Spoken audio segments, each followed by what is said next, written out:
The Lost Art with Andrew Cox podcast, Marine Corps League and Till Valhalla Project Ambassador. Now streaming on all major podcast platforms. Thanks for tuning in to the podcast that has given a voice to our veterans. The Lost Art with Andrew Cox. Hello, my friends, and welcome back to the Lost Art Podcast. That podcast giving a voice to our veterans. I'm your host, Andrew Cox, and today we're having a special guest telling his veteran story. But before I get into the episode, are you enjoying the podcast? And make sure you go to the website. That's thelostart.podbean.com. Go check us out, see what we're all about. There is a couple ways you can help support us in getting our veteran voices out for all to hear. You can become a patron with a monthly donation, or you can just go click on that merchandise tab, go in there and get you some really cool gear.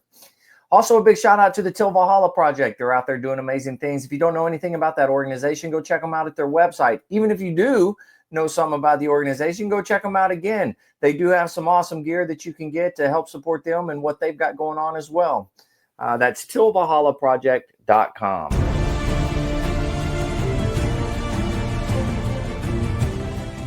Are you a Marine veteran?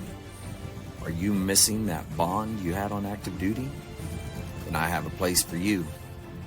Join the only congressionally chartered Marine Corps veteran service organization, the Marine Corps League.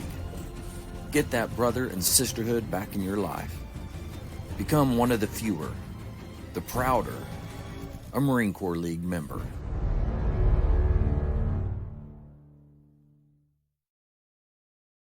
All right, I'm back here. I got Dave Snider. Dave, how you doing today? I'm doing well, thank you.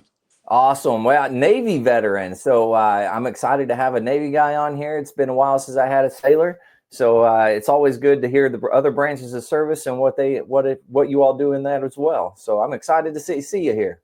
Good. Awesome. Well, hey, I guess we'll start at the beginning if you don't mind. Like, where did you grow up? And then kind of what led you into military service? Grew up in a small town east of Cincinnati, Ohio, called Fairfax.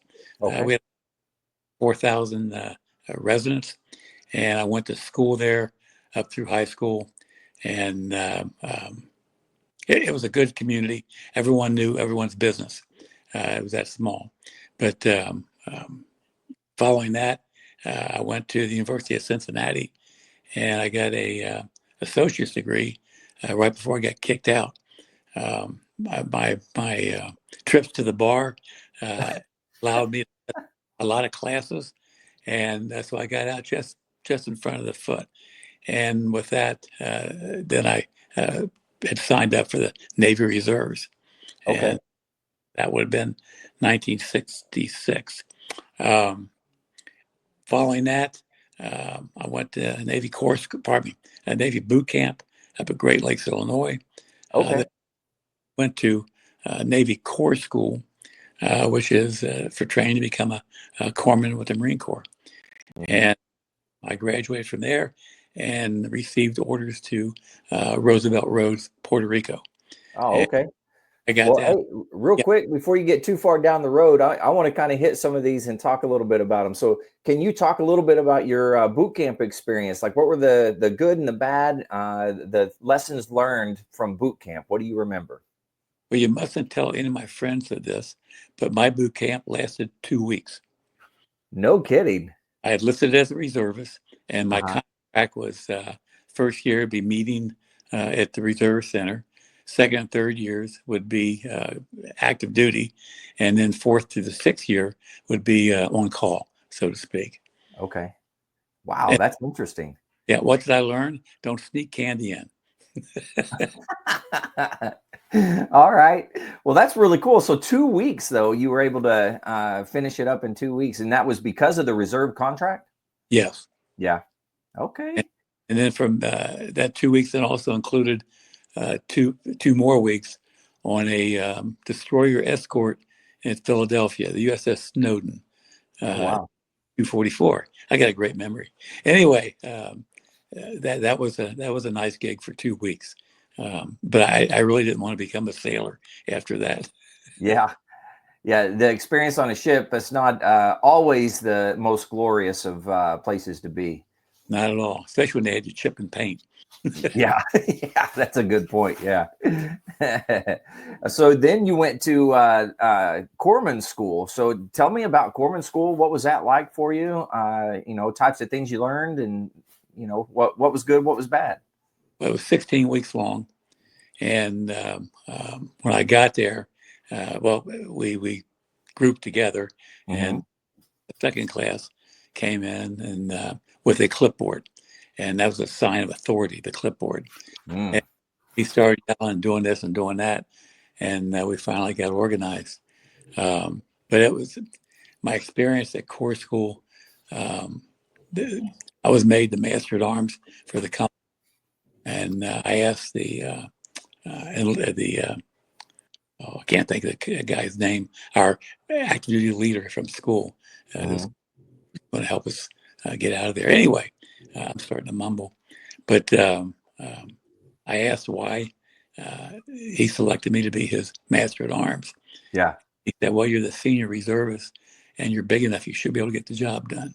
So, Yeah, but that makes sense. the Corps School was intense. This was August of 1967. Okay. Uh, Vietnam was pretty hot and heavy. Uh, Hmm. they had some battles up around Quezon called the hill battles. And Hmm. so we got all that to read when the class was out. But I've lost my train of thought. You'd asked me about Oh, course. yes. Yeah. Core School. Yeah. Yeah. We had, I want to say, 65 men and 15 women all going through at the same time. And like I said, it was very intense. Our classes, uh, it was new to a lot of us in the sense that science, biology, medicines, it's just a lot to absorb. Oh, yeah. So in terms of, that was the first time I was thrown together with a large group of people, Hmm. one barracks together. Um, if someone passed gas, the entire sector, squad bay smelled it. And but I made some real good friends there. I met a fellow named Wally Younger from Oklahoma City, and Wally and I became fast friends. And at the end of the day, when we were graduated, they sent Wally to Iceland, and they Oh, sent wow. Rico. And like I said, we were very tight. I think I wrote Wally more letters than I wrote my family. And fast forward, I was in Vietnam, and Wally wrote me a letter that says he was coming over too. And I tried to do everything to get him to volunteer for the unit I had been in, Yeah. but he didn't. And Wally was killed on April 15th, 1969. Oh, wow. But that's one of my failures in life. I didn't get him to come to my unit. Uh, Hmm. oh, like I said, I'm meandering, No, but you're fine. You're fine. And so the school you said was 16 weeks. yes, Okay. And you also, in that school, you learn all about the Marine Corps uniforms and those types of things as well, right? no, No? it was Navy Corps school. Um, Oh, okay. Okay. Sorry. the next school that they sent me to was 6 week school, field medical service school out of Camp Pendleton, and Got that was learned about the Marine Corps. got it. Okay. Now, they've changed the name of that school, if I'm not mistaken. Yeah, I can't tell you what it is, but a while back I read that they consolidated that school for all the military, the Air Force, the Army, the Mhm. Navy. Yeah. And I know the corpsmen that I still know we talked to, we didn't like that because the Navy corpsmen were special. Mhm. Um, we were trying to think. Oh, it was the Forrestal, Admiral Forrestal. Mhm. Um, um, said we were unlike any other medical group in all the services. Yeah. And So anyway, we had a great deal of pride. And our 16-week school compared, I think it was 8 or 9 weeks for the Army. Oh, And wow. all they did was apply bandages. Our folks could do everything except Yeah. open, get inside. But in terms of emergency care, we could do it all. Right. Yeah, because you have to administer it, on the battlefield. So you need to be able to do it all. Yes. Yeah. Uh, yeah, you know, all my corpsman buddies um, felt the same way. And they went out of their way to um, uh, present themselves in such a fashion Hmm. they, I'm sure that they were admired. Yeah. Um, Very nice. And then, so can you talk to me about once you're like get sent down Puerto Rico? I think that's what you said, right? Puerto Rico. Yeah. So talk to me about going down there. Like, what were you doing? What was that like? it was not one of my better times in the service. Okay. Graduated from horse school in November '67. Um, we had 30 days leave, and then there's four of us went on to Puerto Rico, and it was the Roosevelt Roads Naval Air Station. Hmm. And, when we got there, um, we met everybody, and the command master chief walked around, introduced himself, which really wasn't much of an introduction.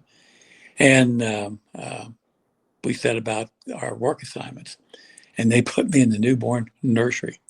So here I am wanting to go to the Marine Corps, and they've got me changing diapers on babies. And I really was having a difficult time Yeah. accepting. Anyway, I wound up with strep throat, and Hmm.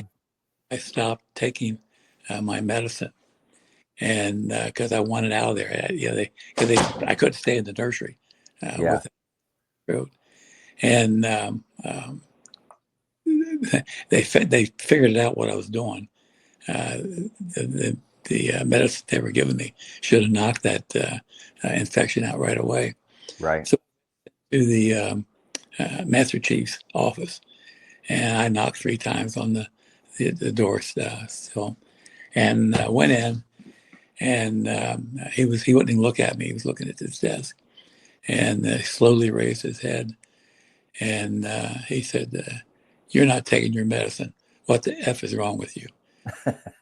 I swear to God that I can be an emotional person, and I Yeah. had flowing down my cheek. Um, there I had screwed up so bad that the command master chief didn't like me no more. I got to step back for one thing. Yep. First got there, I have had some in the past some GI issues, and Mhm. it was first or second week there, and the hospital sat on a hill, and the barracks sat at the bottom of the hill. So I was about a third of the way down to the barracks at the end of the workday, and my stomach, my gut, started giving me real bad issues. And I tried to turn around and get back to the hospital. And when I got to the entry of the hospital, it was on the first deck, the administrative offices. And I went in there and saw the male head. Went in there, pulling my drawers down, almost made it. My underwear got dirtied. So Yeah. I I've been didn't, there. it I've was done that before. quite embarrassing, especially when you're tropical whites. Oh, yeah. So I didn't know what to do, and I had dirty underwear. I had taken my trousers off so I could put them dirty in my pants. But long story short, there was a trash can there, and there's some newspaper in the trash can. So I wrapped my dirty drawers up in the up in the paper and stuffed it in the can. Uh, Yeah. Pulled my trousers up and got back down real quick to the barracks. Anyway, the next day, I was summoned again to the Master Chief's office, and this was the first thing that happened. The nursery was the second thing. Yeah. So I knocked three times on the door and enter, got inside, and he was red in the face, honest to God. And he said something to the effect of, "Why did you do that into my head?" And I didn't quite know how to respond. And so I looked down on his desk, and there was the paper in my drawers, and Oh no.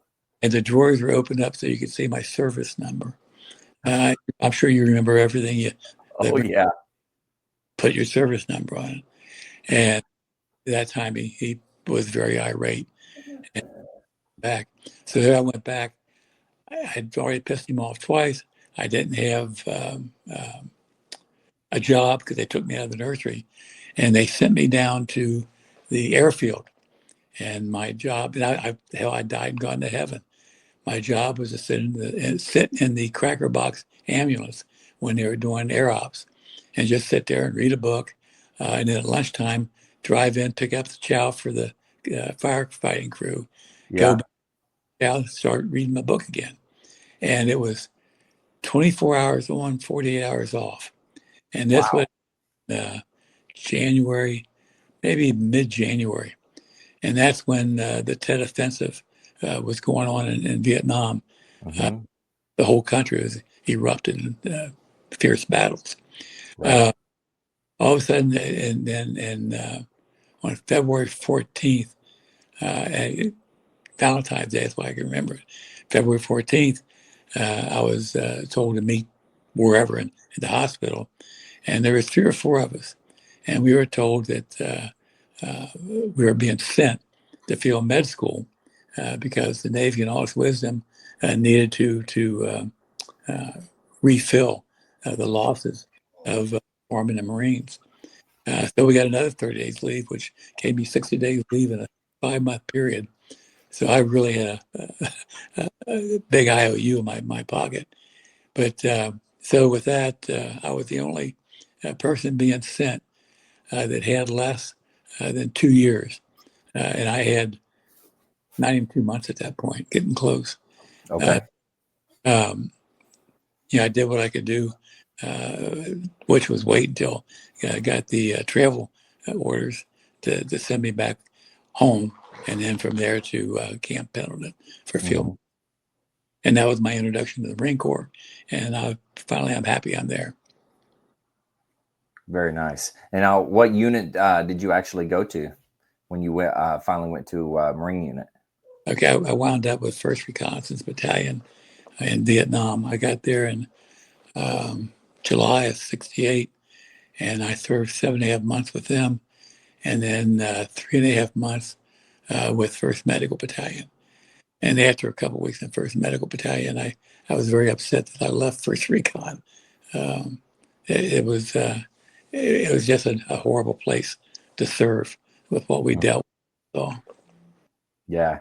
Well, tell me, if you don't mind, tell me a little bit about your experience with Recon, and then going to the medical battalion as well. okay. 1st Recon, well, I got 1st Recon because I spent a week or 10 days on Okinawa. And when the Marine Corps was sending their people over to Vietnam, they went through Okinawa. Hmm. And then and they should have not done this, but they allowed the uh, people coming in and the people going out, allowed them to mingle in the enlisted club. And Mm, so all of us rookies would be sitting there with our eyes wide open, listening to the grunts talk right. and the pogues and stuff. And the grunts looked yellow. I mean, they did not look healthy. Their uniforms were still ragged when they got there, uh, Hmm. holes in them. I mean, it was horrible. And then there was a table, always a table with recon guys. And honest to God, their camouflage uniforms were pressed. Their shoes, their boots were shiny. The headgear was blocked. Um, Hmm. and they didn't talk about poor old Joe, they talked about kicking ass, and the Yeah. grunts were grieving their buddies they lost.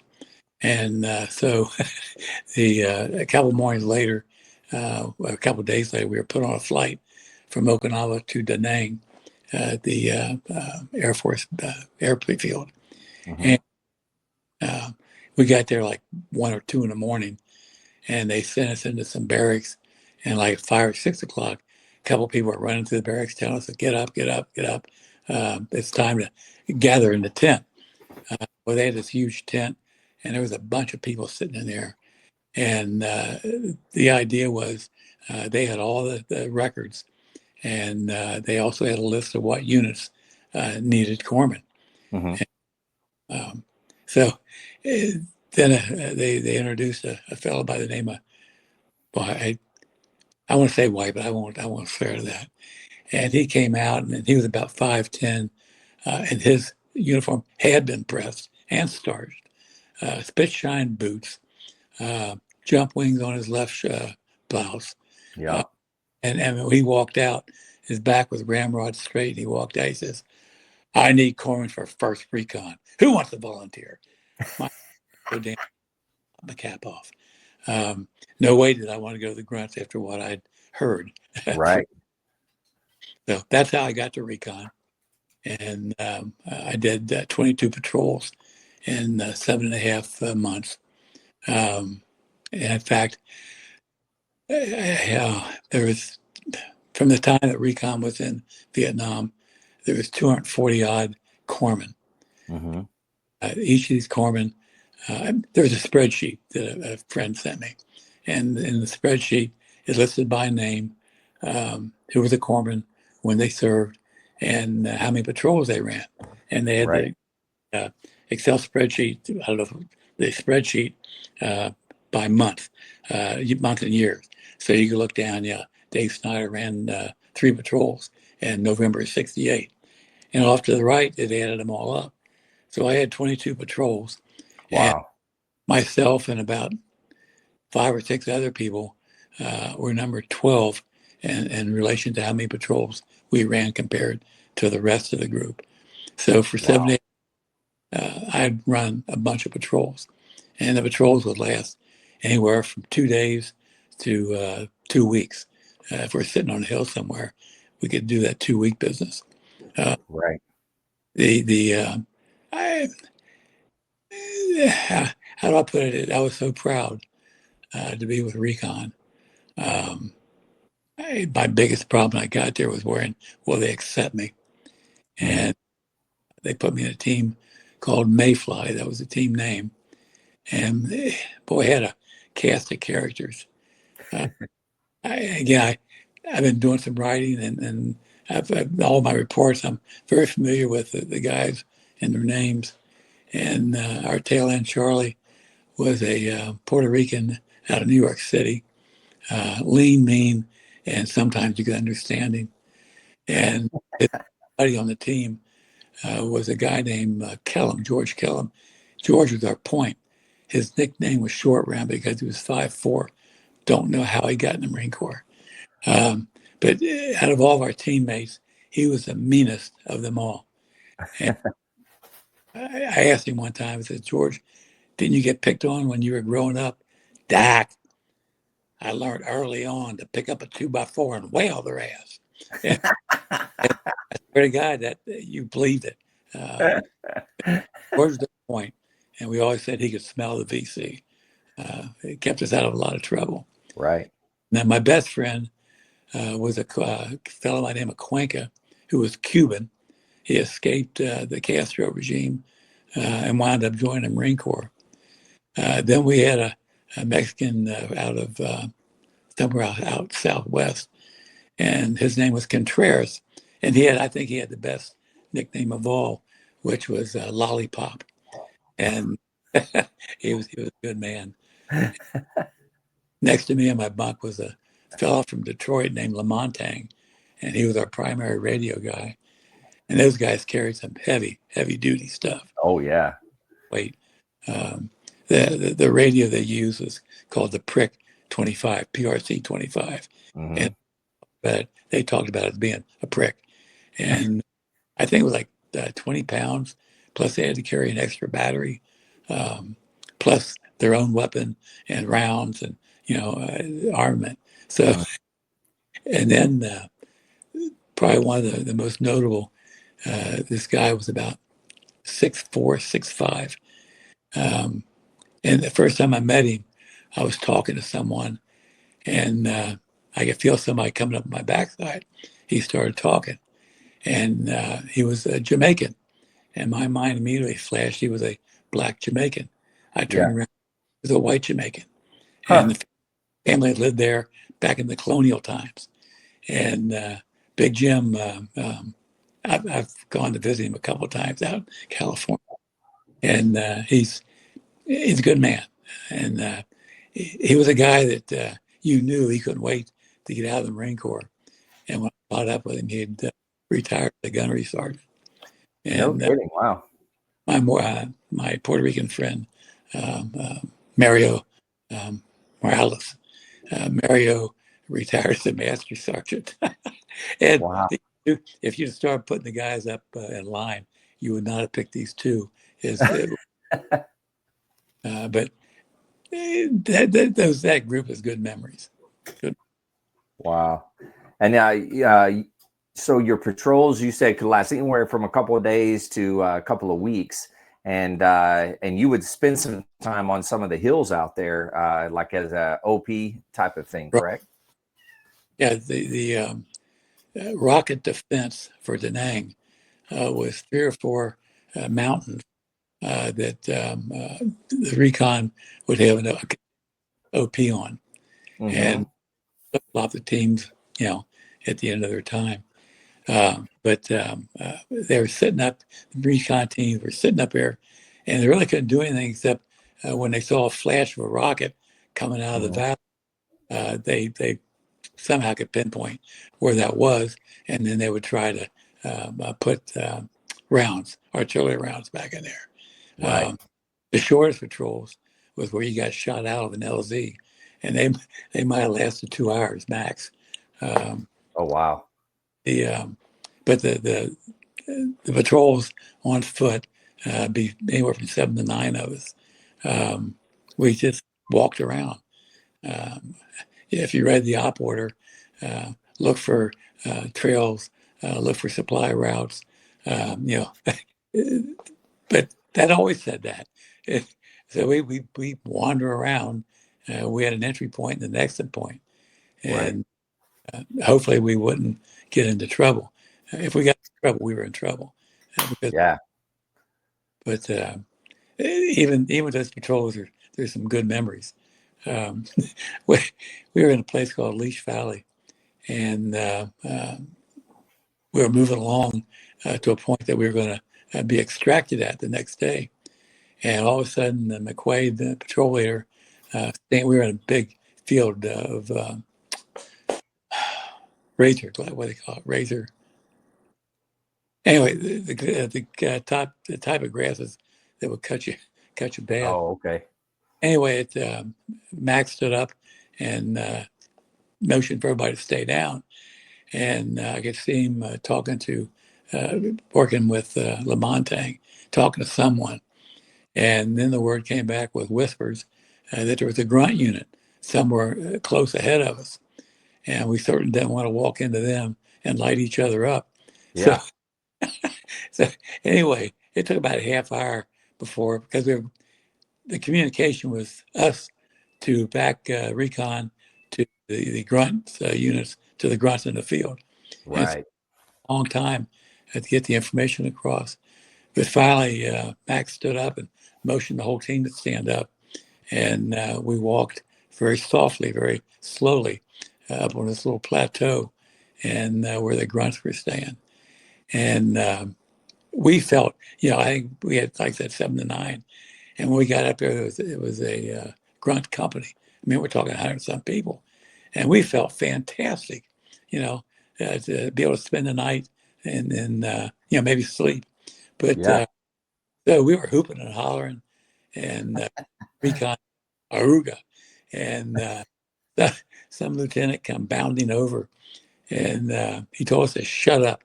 Did we know that there was bad people out there? Well, yeah.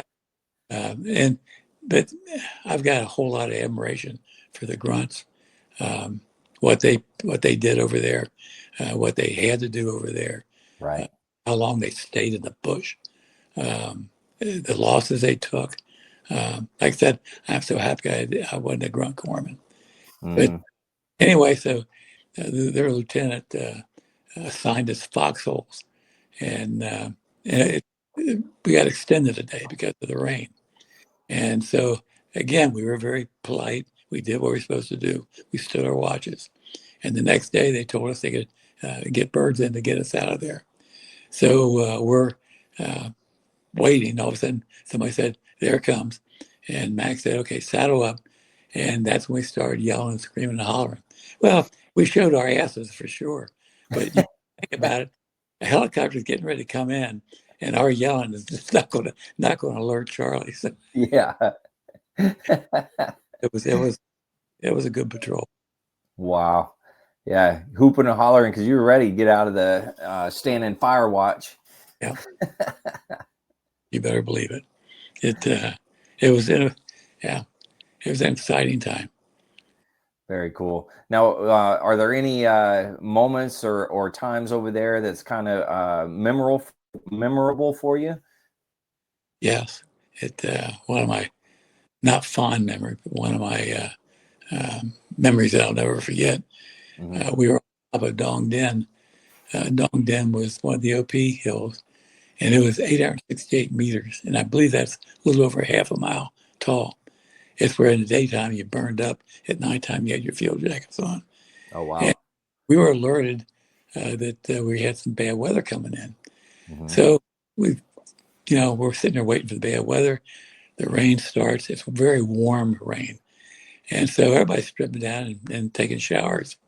And I've got pictures, those crazy things you keep. And then the weather kept getting worse. The rainwater turned to very cold, and the wind kicked in.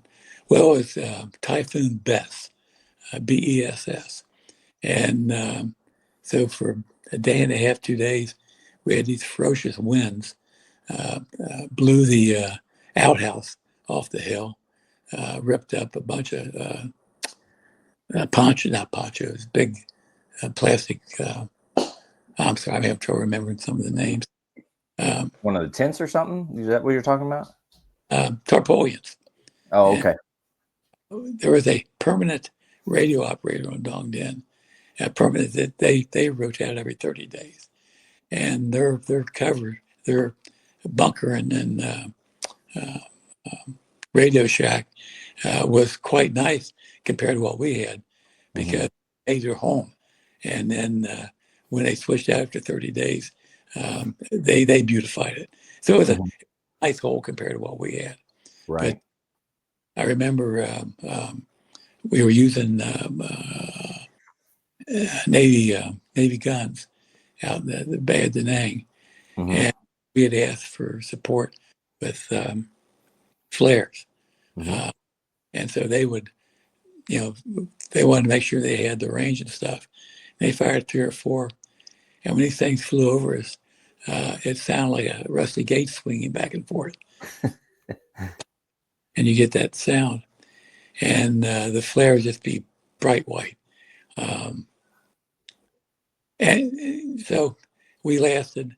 A lot of stuff on the hill was blown over, and it was nice to get out of there when they did. When I was doing some of this writing, I got the um, patrol reports, the unit reports for the entire First First Marine Division, Mm-hmm. and these are available on Texas Tech University Vietnam Studies Group, and I've got every one of my patrol reports uh, through them. Wow. And the reading is wonderful. I mean, there's some stuff in there that'll make you chuckle, stuff that'll make you shake your head, and stuff make how the hell did that happen? Uh, Mm-hmm. so that's a neutral memory, but one I'm glad I experienced and got off of there. Yeah, absolutely. Back to rockets. We were in a San Luis, Vietnamese name, San SONTHUYLOAN, San Luis Loan. Mm-hmm. The op order was to go dink around looking for supply lines, looking for troops, enemy troops, and the last thing is and look for possible rocket sites. So we were dinking around 2 or 3 days, and we got our harbor site to pass the night, and everybody's nice and comfortable. Everybody fell asleep except the watch. And at 2 o'clock in the morning, whoosh, whoosh, whoosh, whoosh, 4 rockets less than 50 yards away from us. The NVA fired these 4 rockets, and Yeah. I'm telling that was an awakening. And back then it scared us horribly, but today again it's a good laughing story. Yeah. Wow. That's pretty close. Yeah, yeah. Yeah. Wow. Twice Holy I cow. used the word shot down, and it really wasn't the shoot down.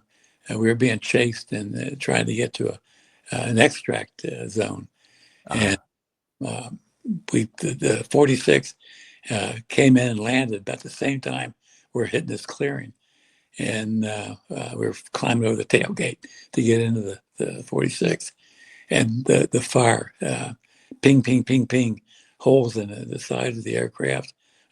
Some hydraulic lines got broken, and thank God for the pilots. They waited till we were all aboard, and then they lifted out, and they didn't want to go too far because it looked like a horse peeing on the ground with the hydraulic fluid. And they went over one ridge line, set us down in a rice paddy, and tried to fly back to Da Nang, where the helicopter squadrons were. And they made it. And this happened twice. Um, but again, the helicopter pilots, brave, brave people, they did their job. And we got out because of that. Yeah. The one time, one of the two times, they dropped us off at a special forces camp, Thong Duck Special Forces Camp. And so we were happy to get out of that fire. And we're sitting there with the loud noise of the turbines and smiling and looking and acting stupid. So we got to the Special Forces Camp, started climbing out the rear end, and we're getting mortared. And we fell from the pan to the fire. And yeah, again, those are, at the time, they were horrible. Right. We were scared. Again, 55, 60 years later, they're good stories to tell. Uh, Mm-hmm. and so there's a number of stories like that. And, oh, on that one where we got out, we were chasing a group of, not chasing, wrong word.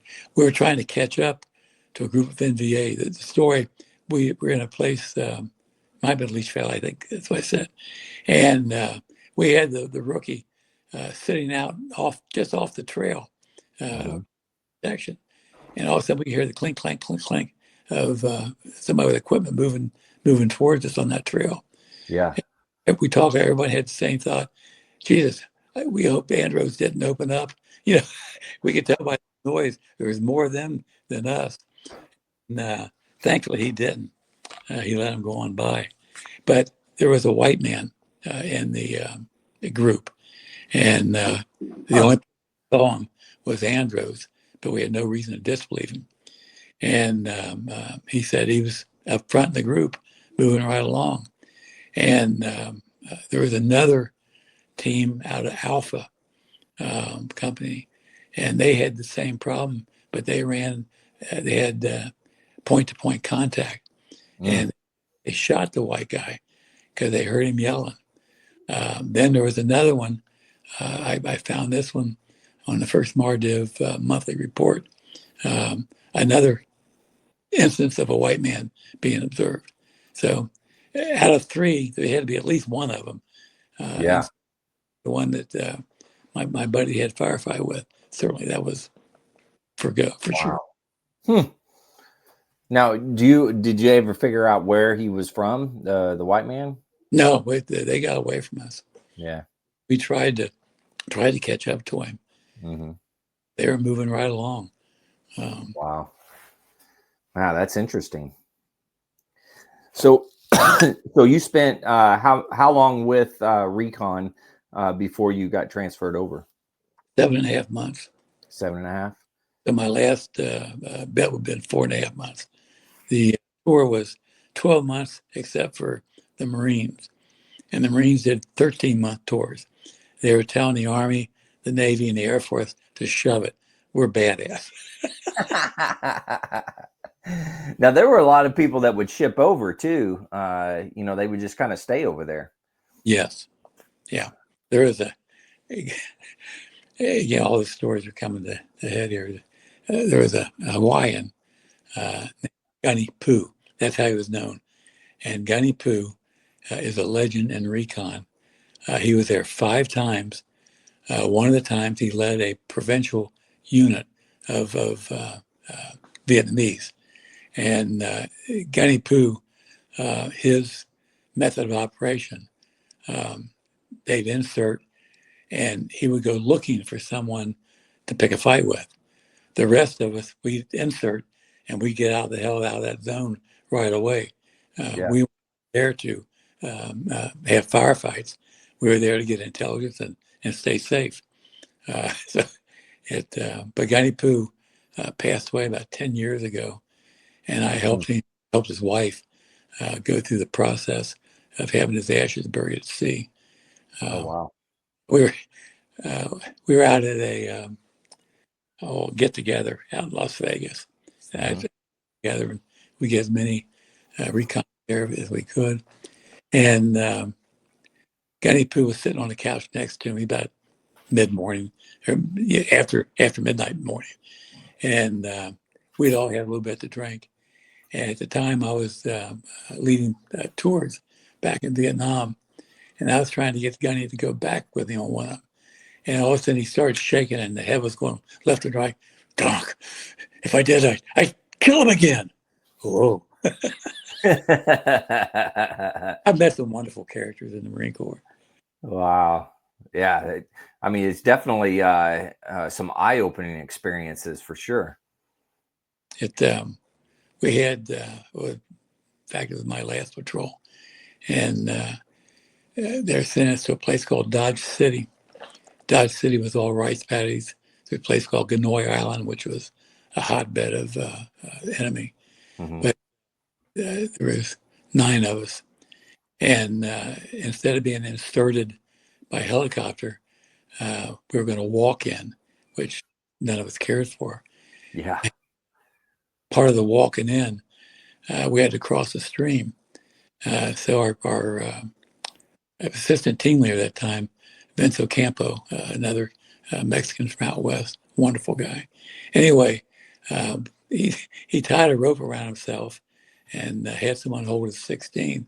He started going in the water, and all of a sudden, he was gone. Oh gosh! And boy, we're pulling that rope back, and he said that it just gave way. He said stepped off a ledge, so he tried it 2 more, couldn't get in. So we were sponsored by sent a 6x to us, and picked us up, and they took us to a Korean base camp. And the Koreans, they were nasty people, nasty in the sense of they gave no quarter. And so I ate kimchi. We were getting a little late at night, so we're sitting there with them during the daytime. I ate kimchi, and it was all I could do not to spit it out and embarrass myself. Spoonful, and that was it. And then pig talked, pig Latin, whatever. We tried to communicate with them, and it wasn't very easy to do. Then that night, about midnight, we were leaving their encampment to again walk in, and but avoid the stream. And they did a fire X. I mean, they were firing everything towards the area we were going to. Yeah. And that woke everybody up. Yeah. So the Exodus got out and maybe it moved, maybe a half a mile. And someone tripped an old, we got flare grenade. Boy, everybody froze. And then it was a well-trained group of guys. No one moved, just stand there frozen. And the light burned itself out, and we moved on. It had to have been an old grunt flare left behind from who knows how long ago. Yeah. So the patrol, one night, one of our guys fell into enemy bunkers. They had built them, and that's what we were supposed to be. We were running ahead of First Regiment operation, and that was our travel at night, and I lay up in the daytime. So anyway, he fell into a bunker and didn't hurt himself, thank goodness. But that's what we found for a couple of nights. Then towards the end of the patrol was during daytime, and we heard people. And here comes about, I'm going to say 15 Vietnamese, some in pajamas, the black pajamas, some women. There was a group of them who looked like they just hit the field for the first time. Their 782 gear looked brand new. And we're 50 feet away watching these people go by us. And there was a priest leading up front, leading the way. I have no idea why a priest would be with these people. But anyway, so that was a notable event. So we laid up the next day at a harbor site, and I was sleeping, and because we were going to stay there during the daytime. And all of a sudden, I heard gunfire, and Molinas was standing there with an M60 pointing down range. There were 3 Vietnamese running away from him. And pretty soon you had all 9 of us standing up on this berm, firing at these people, and we killed 1. Don't know how we could miss 2 others. But we knew we were in trouble. We were compromised because 2. And so John Mann, Lieutenant Mann, he was the patrol leader.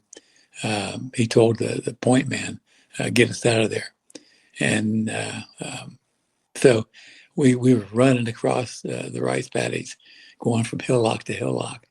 Finally found one that was pretty decent. The berm was up to about 4 or 5 feet. A bunch of little saplings throughout it, and a place where we could see 360 degrees around. And that was good up to about 1, 2 in the afternoon. And all my stories, by the way, I had the patrol routes, reports. And I like to do it because I don't want people to think I'm telling lies. And anyway, we got into this hillock, and we're spread out. I was at one end with Lieutenant Mann, Kuchka, Martinez were at the other end. I was up with Mann. And then again, all of a sudden, rifle fire. And they were calling out, Doc, Doc. So I thought, oh shit, one of my men got hit. So I got there, and it's the stupidest thing I think I've said in my life. I slide over the berm and stop yelling, is it safe out there? Of course it wasn't safe. What I meant to say, where's the fire coming from? Yeah. One of those little embarrassments of life. So, the paddy in the water. And there was 3 Vietnamese. One was dead. He was a corpsman. Then there was 2 lieutenants that got shot up real bad. So when I said lieutenant, 2 officers, I don't know what they were, 2 officers. And the one officer was carrying a knapsack. They had all kinds of wonderful stuff in there, maps of the airfield, gun emplacement. They had it all. Anyway, so again, I did something I don't know how I could do it. I started an IV on one of the guys. Should have been no way I could have got a blood vessel open enough to stick a needle in it, but I did. And bandaged him up. One of the guys, his guts was hanging out.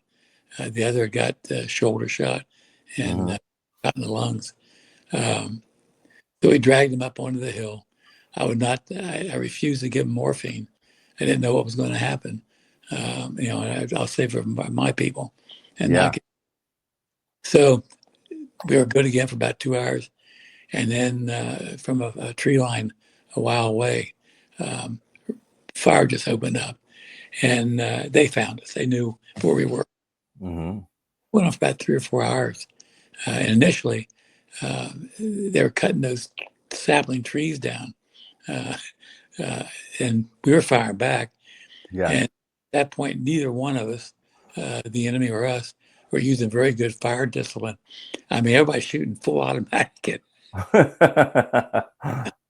But since it was Dodge City, we'd gone in armed for bear. Um, I had 27 magazines with 19 rounds. That was 4 or 5 magazine pouches and a bandolier of 7 across my chest. Wow. 2 CS grenades, 2 smoke grenades, a Claymore mine. Um, and I was carrying some 60 rounds for Molina. And there Wow. was people with more than what I had. Plus, you had all your equipment for your being the doc. You had all that as well. But it wasn't all that big. It was a like good sized woman's purse. Oh, Maybe okay. maybe if this is 1968. I've seen what they carry now. They got Yeah. some stuff now, but it was about the size of 2 loaves of bread melted together. Okay. And that you had a couple bottles of plasma, bunch of bandages, tourniquets, morphine. I had some amphetamines. Mm, We never used them, but they were there in case we had to stay up for long hours at a time. right. But back to that patrol, um, they finally got us, and Lieutenant Man kept saying, "Get us out of here! Get us out of here!" They kept saying, "We can't, we can't, we can't." The First Regiment's group is in trouble right now, so we're sitting out there way ahead of everybody else and being fired on. And finally, we got a call that said they had 2 OV-10 Broncos um, that they were going to send out, and with rockets and machine guns. So we have one at a time flying cover for us, and Hmm. then the other one went back to Da Nang to refuel, and they had sightings of Vietnamese trying to sneak up on us through this high grass, and they took care of them real quick. Wow. The OV-10s, what a beautiful plane! It almost looks Hmm. like, but it was cool. So again, we weren't getting out, and we finally get a call that helicopters are on their way. Hmm. And here's a point of contention: they were Marine Corps helicopters, 46s. Hmm. Okay, that bullshit. They were Army CH-47s. Or yeah, and so anyway, the 2 helicopter gunships. There was 4 birds. 2 Hmm. helicopter gunships were making passes down this tree line, and uh, the 46 came in to set down, and we were running towards it, and we were about 50 yards away, and RPGs. The enemy sent over 3 RPGs. They were trying to get the helicopter. The helicopter was more valuable to them than 9 guys running across an open field. And 5 of the wounded got 5 of us. 5 of the 9 of us got wounded Oh, and wow. shrapnel. Hmm. And, but the worst thing that happened when those RPGs hit, the aircraft took off. And I, and 60 years later, I can understand.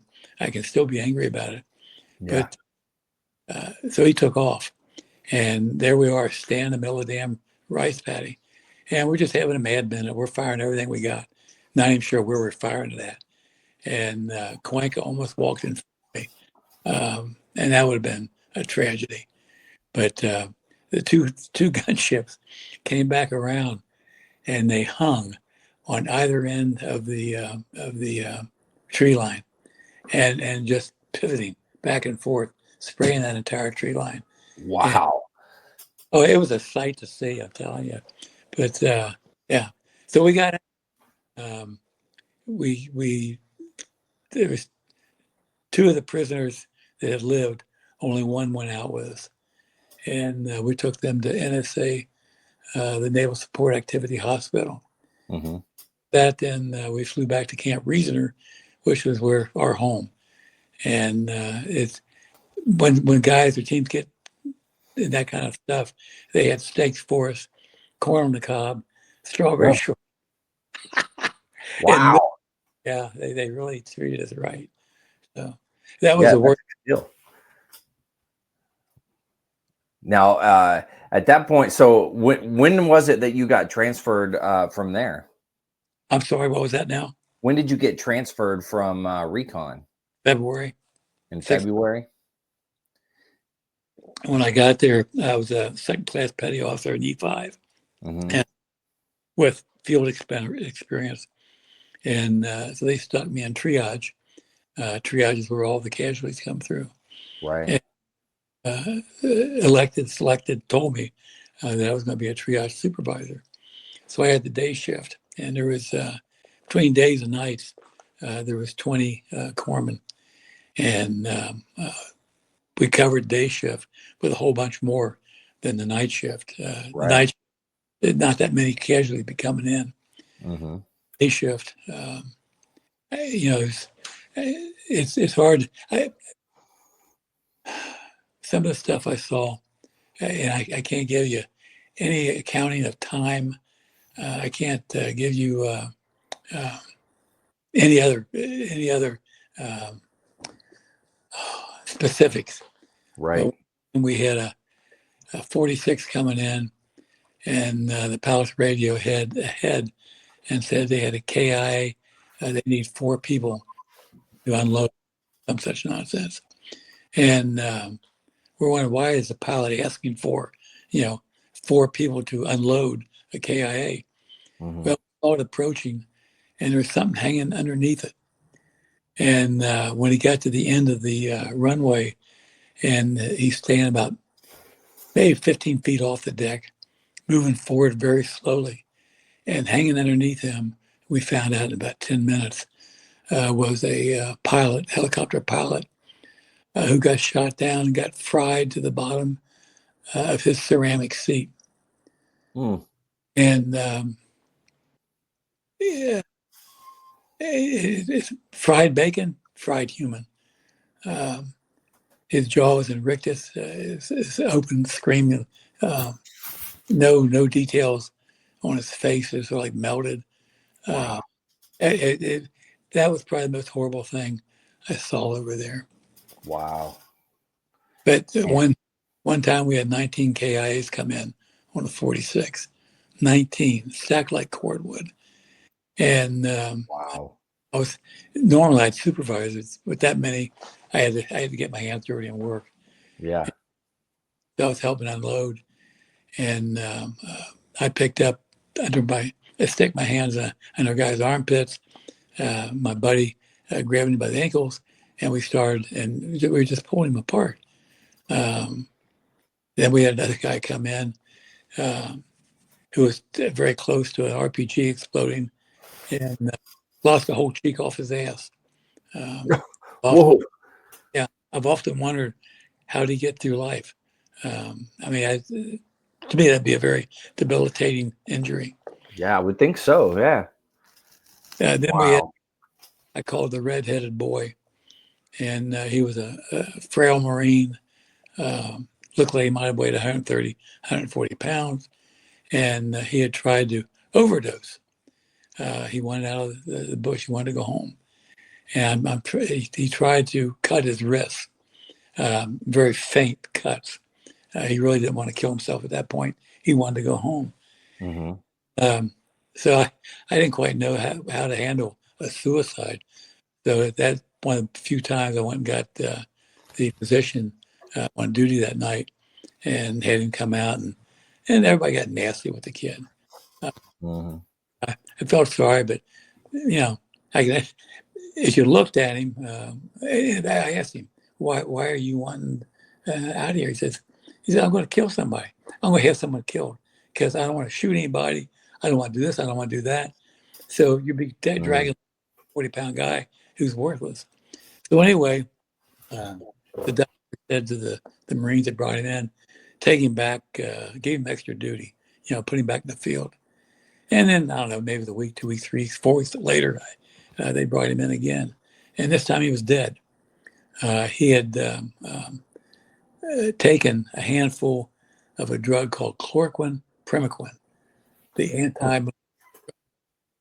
And I guess his thought was it's just an assumption. If the Marine Corps makes me take this once a week, by God, I'll take all of these, and it won't hurt me. Well, it hurt him, it killed him, Wow. and that was sad. Um, then there was the guy that laid out. They brought him in. He laid out in a rice paddy for a day or two before they could get him, bring him back in. And Mm-hmm. black fella, and his gut is split from the sun, the temperatures. And like I said, it's that and a thousand other reasons I wish I'd stayed in the bush. Yeah. I was there. I'm sorry, go ahead. Yeah. The trauma, I guess, that you see when you're working in a environment like that is just it. I mean, it's insane. And that kind of goes for doctors that are working the emergency rooms here. Everybody's just seeing all like so many bad things over and over. It's got to mess with your psyche. Yeah, absolutely. Again, you're a very young man. You ever watch MASH? Mm-hmm. You remember how the two stars, the surgeons, have a chest cracked open and talking about the guy over there with big boobs? Yeah. That's how they got past. Mm-hmm. And we had to move the patients around, like we had to have chest X-rays.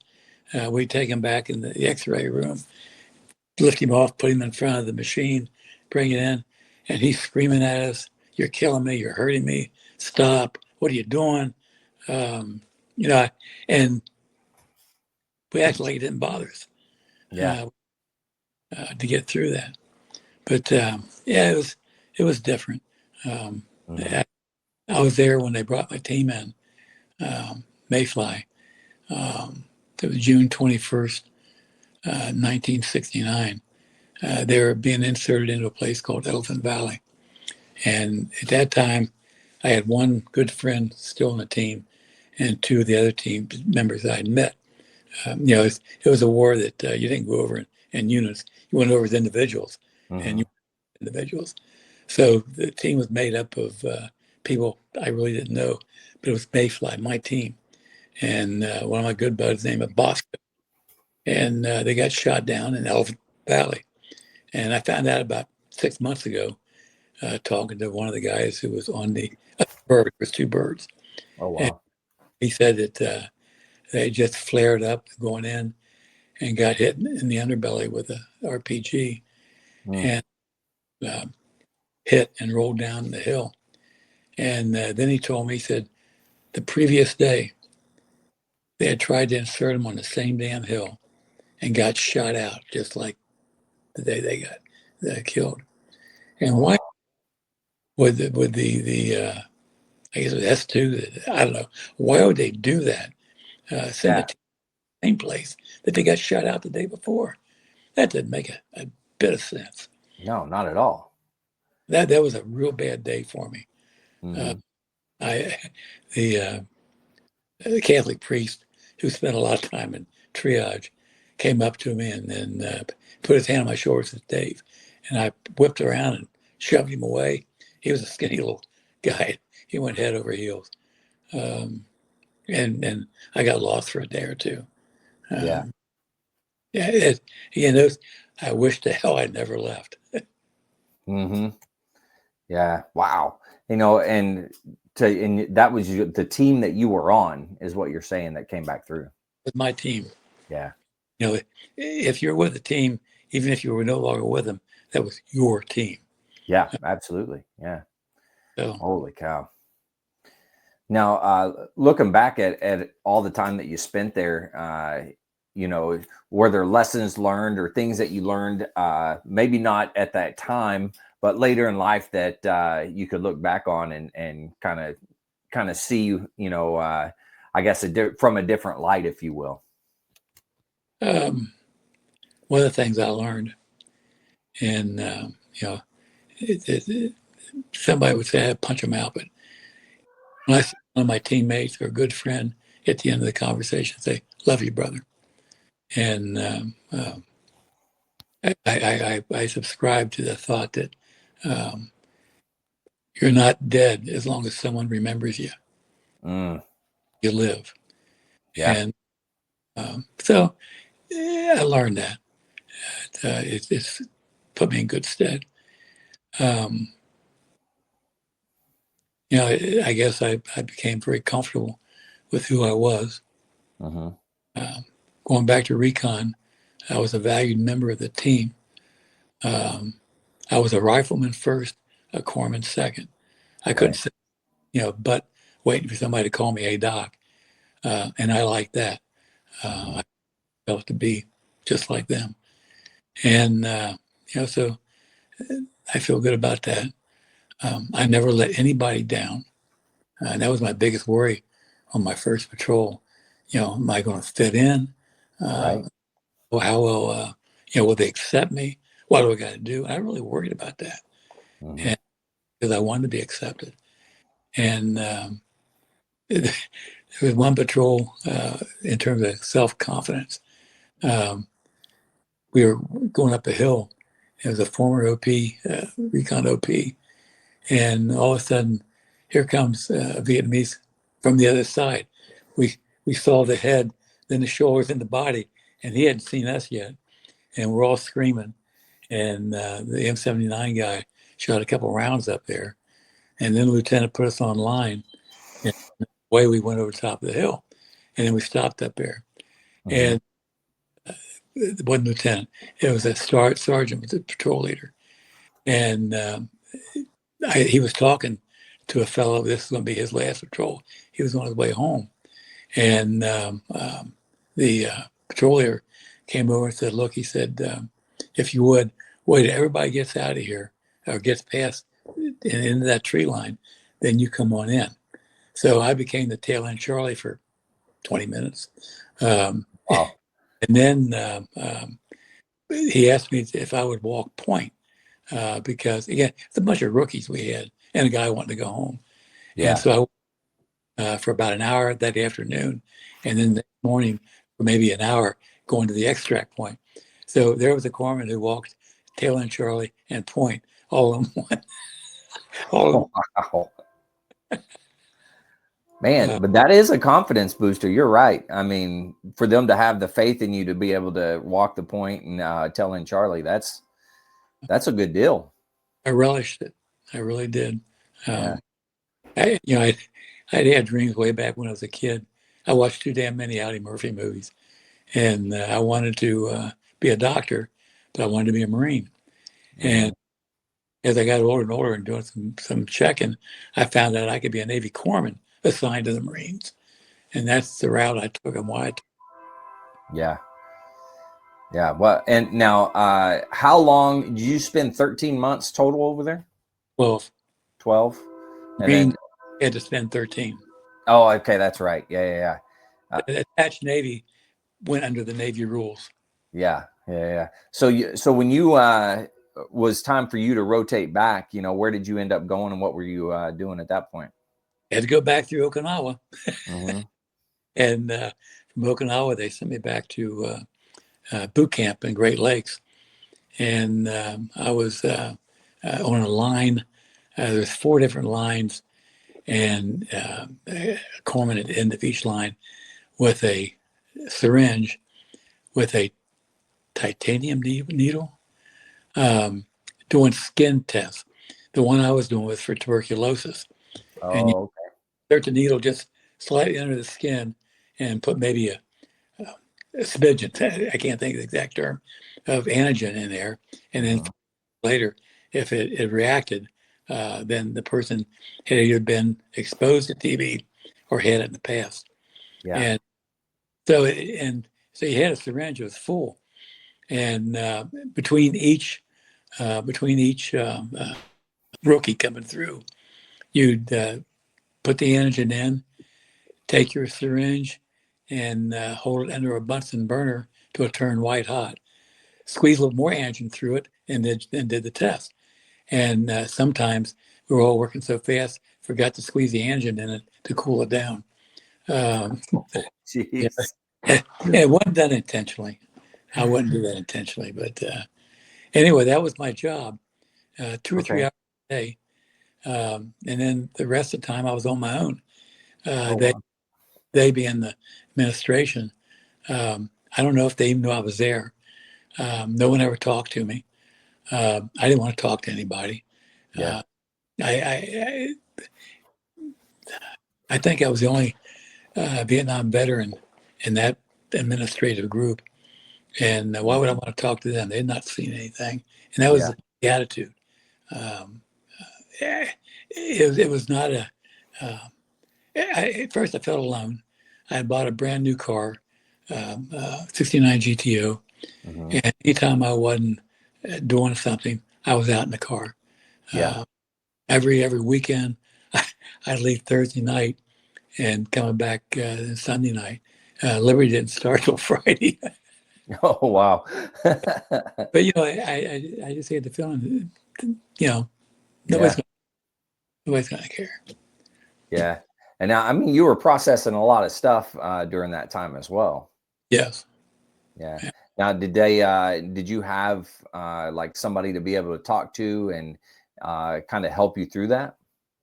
That's the sore point. Yeah. In fact, I told you I was doing a lot of writing. Hmm. First page I started off with, I came home and no one would ask me anything. Yeah. Like they were all afraid to ask me. Hmm. And I, I was employed 2 weeks before after I got home, and nobody I worked with had any idea what I'd done or where I'd come from. Hmm. I studiously avoided people. I didn't want to be around them, and that sort of included my family for a while.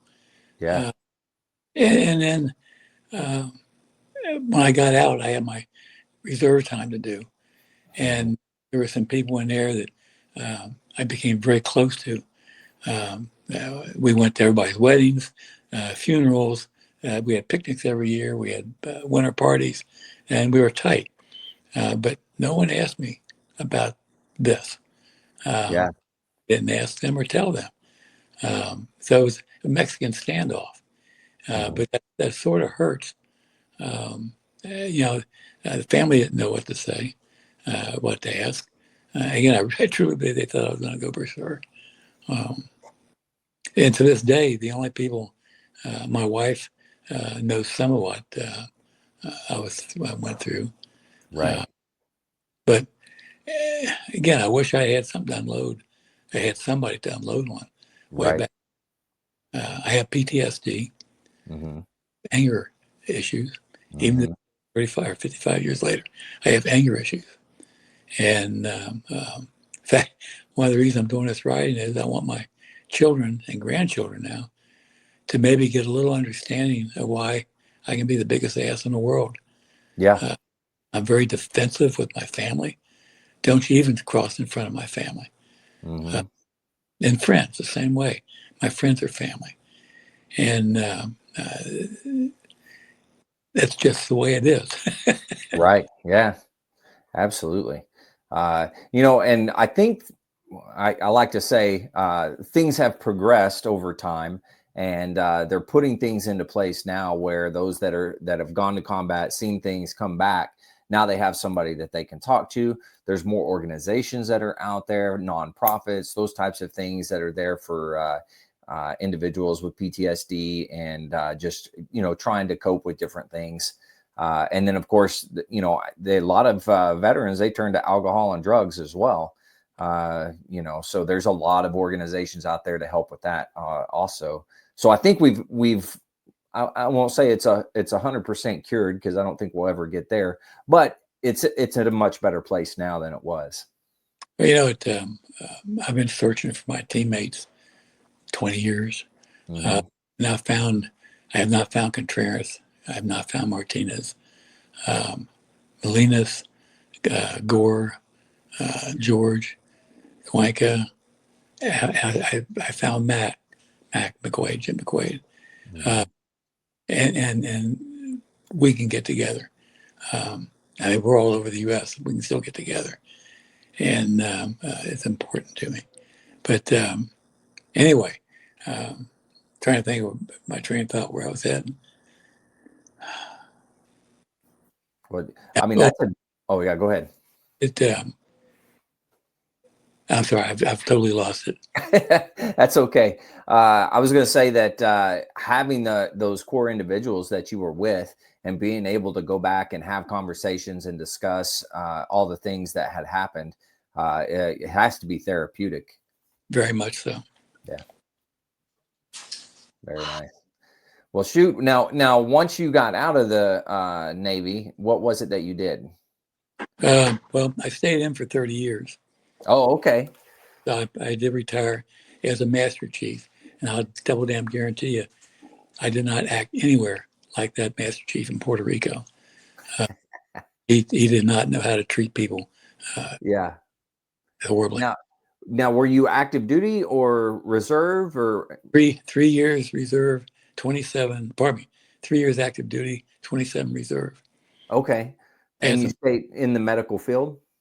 uh, in the Navy, Yeah. but outside, on the outside, that I worked in hospitals as an IV tech. I was finishing up a master's degree, and when I got that, an MBA, when I got that, I had to find a place for a better job. Well, I wound up becoming a policeman in the same little town I grew up in. That was stupid, but I had an itch. I needed to go armed. Anyway, then I got into. I was an investigator with the Department of Labor for a Oh, couple, wow. and they wanted to move me to Chicago, and no way was I going to Chicago. Yeah. And then I went to work for a chemical company and stayed with them till retirement.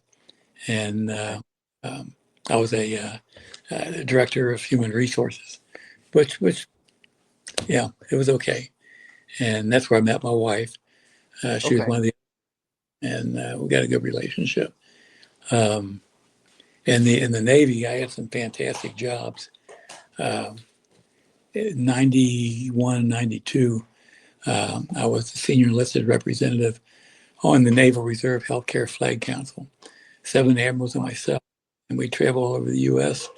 It was our job to coordinate uh, Navy active duty medicine with Navy Reserve medicine, because Oh, obviously wow. there's a big changes, differences.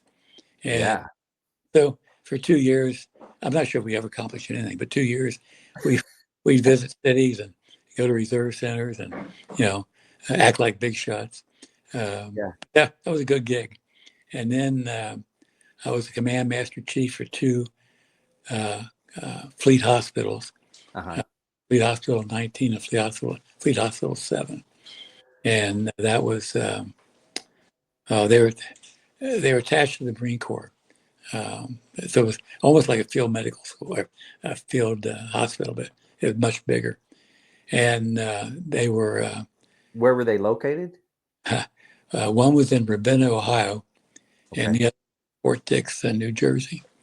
And I'd go up there um, 4 days every quarter. Anyway, Okay. I had to pay my own way up, my own way back. No kidding. Pardon me? I said, no kidding. You had to pay your own way? Yeah, and because it was considered a national billet, and Hmm. no monies set aside for those who took the national billets. And my very very dear friend in life, Frank Napke, is a Navy captain. Hmm. He and I traveled all over the world together, and so and he also had a national billet. Um, but it was nice, only for self-esteem. Like I said, I don't believe we did anything of note. Um, and then I had these two fleet hospitals. Hmm. Um, I'm trying to think of the proper name. Commission. They were commission units, which means Oh, they overnight. And so I had a crew, maybe 20 enlisted, 25 enlisted. okay. Hmm. Uh, that I was their master chief. Okay. So it was like I said, it was good. And I had some decent training duties along the way. Okay.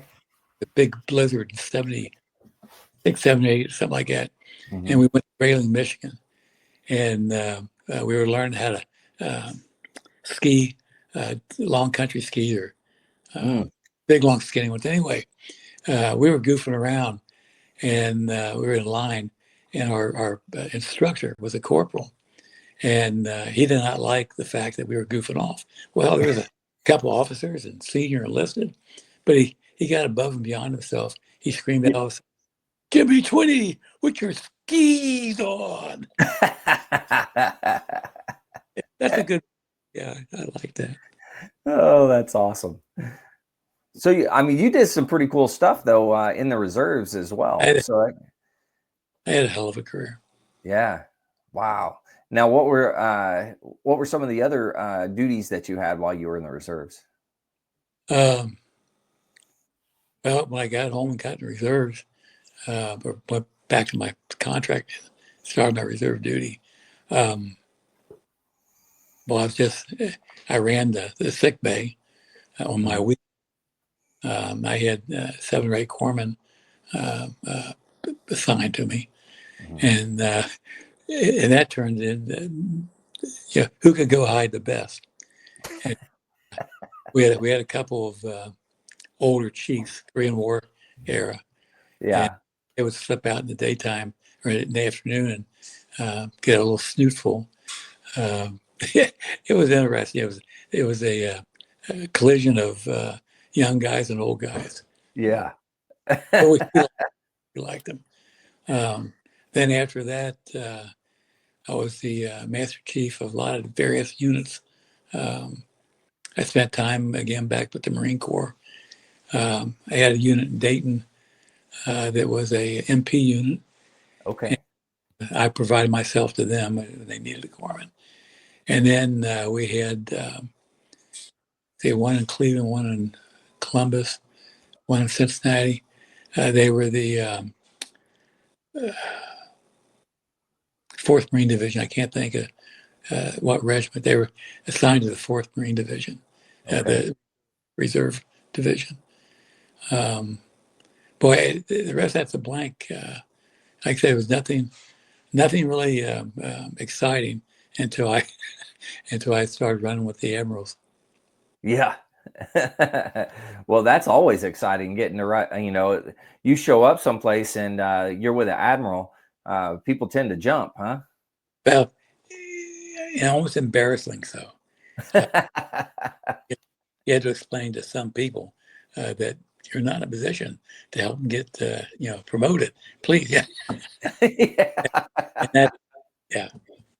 But be surprised what some people will do or initiate when they think they get promoted. Yeah. Oh, yeah. Yeah. Yeah. Yeah. That's very true. Well, is there anything maybe we missed that you want to talk about? Yeah, I went through the loneliness in terms of talking, uh, Mhm.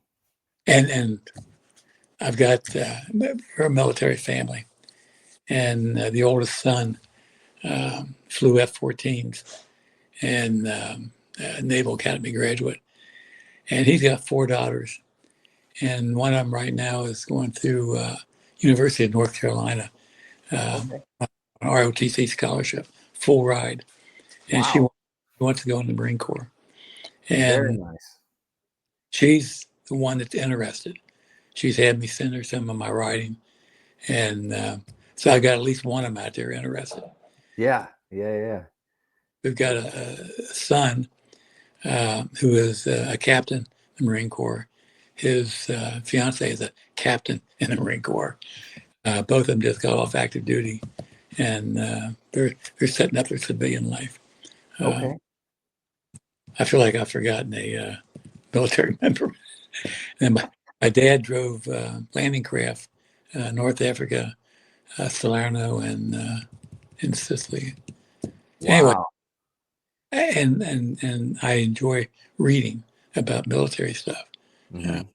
anyway, I'm sure I diverted way off of the Oh, question. you're fine. Now, you said in your writings, are you actually writing a book? Yeah, You are. yeah. Okay. Now, when do you think you'll be finished with that? I must finish it by the end of this year. Okay. My wife will divorce me. God, I've been writing this in my mind 30 years. I Yeah. mean, I'd write a whole chapter in my mind. And I started writing it for real maybe 5 years ago. Then I stopped. And now one of my friends, who was a crew chief on a helicopter in Vietnam, is my editor. Okay. And he's pushing me hard to get it done. And he's got stage 4 uh, prostate cancer. Oh, So he wow. and I am very appreciative of his giving me. Mm, yeah, absolutely. Well, I'm gonna have to have you back on once you finish the book. That way I we can talk about that. would look forward to that. Okay. And then, of course, you have plenty of military in your family, and they're more than welcome to come on the podcast and tell their stories as well. I'll talk to him about that. All right. Sounds good. Well, hey, toward the end of a podcast, I have these quick rapid fire questions that I always ask people. Are you willing to participate? You might get slow responses, but sure, go ahead. That's all right. No problem. They're pretty easy. All right. What is your proudest military moment? Being re-enlisted by my son on the day of his graduation from Annapolis. Wow. That's cool. Yeah. I like that. All right. What is your most embarrassing military moment? Poop my drawers in Puerto Rico. That's it. Yeah. Yeah. I can see that. Yeah, for sure. If you could be one military leader for a day, who would that be?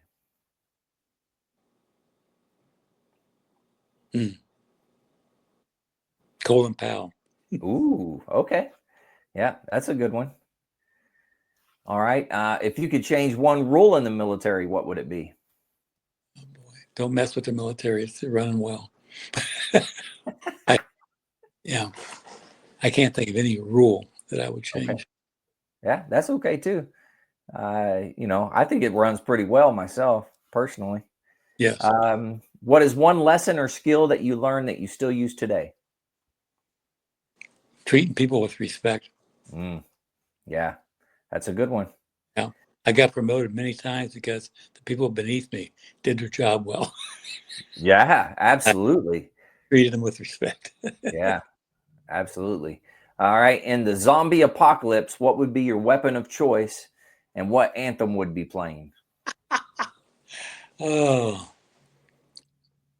boy. Give me back my M16 and Okay.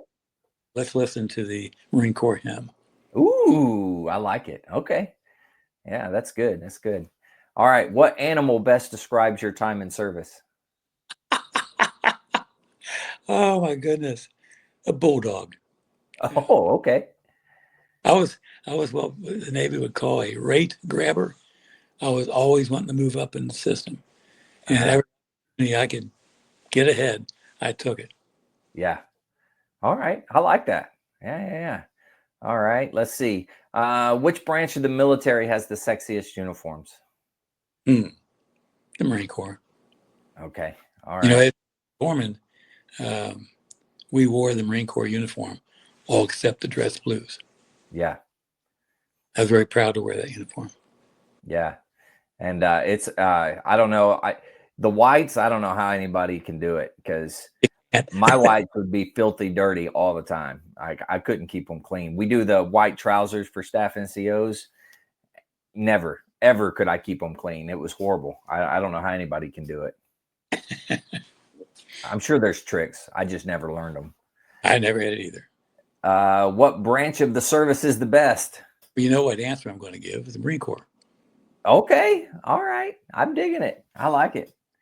All right. Well, last question. Knowing what you know now, would you do it all over again? Absolutely. I like it. Yeah. Well, I always at the end leave it words of wisdom or something that you want to leave our listeners with. Enjoy your life, and remember those who are already gone. Follow their lead. Yeah. Very good. Well, at the end, I always talk about veteran suicide and ways that they can get help. So for everybody out there, if you're struggling, you need help, anything like that, make sure that you reach out. The VA has some great resources. You can always dial 988, press option 1. You can always text 838-255, or you can go to veteranscrisisline.net and click on that chat icon. Any of those options will put you in contact with somebody that can help you out. But remember, one veteran life lost is one too many. I care about you. I know Dave cares about you. The whole veteran community cares about you. So please reach out for help. And if you're out there, you're not struggling, reach out to the buddies you served with. Ask them how they're doing. If they need that helping hand, please give it to them.